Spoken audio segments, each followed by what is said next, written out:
दुसरा स्तंभ आहे अभ्यासाची प्रभावी तंत्र. म्हणजे फक्त हार्डवर्क नाही तर स्मार्ट वर्क कसं करायचं हे आपण आता बघणार आहोत. ही एक जबरदस्त टेक्निक आहे. याला म्हणतात 5 स्टेप रीडिंग मेथड. म्हणजे काय?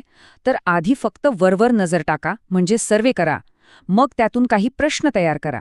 त्यानंतर त्या प्रश्नांची उत्तरं शोधण्यासाठी लक्षपूर्वक वाचा. मग पुस्तक बंद करून आठवण्याचा प्रयत्न करा आणि शेवटी नियमितपणे उजळणी करा. ही पद्धत वापरली तर वाचलेलं विसरणारच नाही.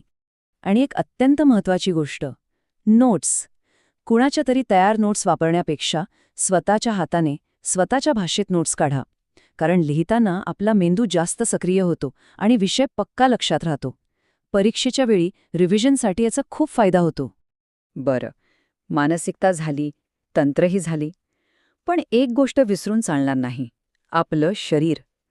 यशाचा तिसरा स्तंभ आहे आपली जीवनशैली. कारण जर शरीर निरोगी असेल तरच मन अभ्यासात लागेल, नाही का? आपण जे खातो त्याचा थेट परिणाम आपल्या मेंदूवर होतो.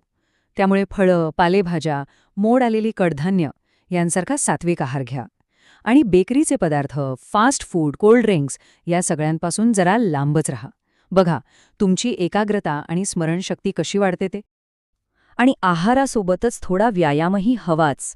काहीतरी खूप अवघड करायची गरज नाही.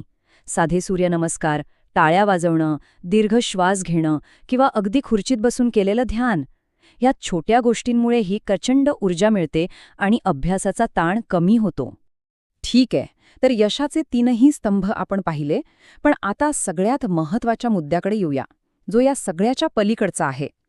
तो म्हणजे परीक्षेच्या पलीकडचं यश. हे वाक्य मनात कायमचं कोरून ठेवा. कोणतीही परीक्षा आयुष्यापेक्षा मोठी नाही. परीक्षेचा ताण येतो, मान्य आहे, पण त्या ताणाखाली दबून जाऊ नका. आयुष्य खूप मोठं आणि सुंदर आहे. परीक्षा हा त्याचा फक्त एक छोटासा भाग आहे. आणि जाता जाता स्वतःला एक प्रश्न विचारा.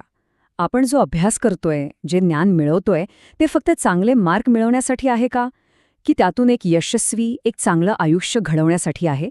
कारण खरं यश मार्कांच्या पलीकडचं असतं. अभ्यासातून मिळणारी शिस्त, ज्ञान आणि विचार करण्याची पद्धत हीच आयुष्यातली खरी कमाई आहे.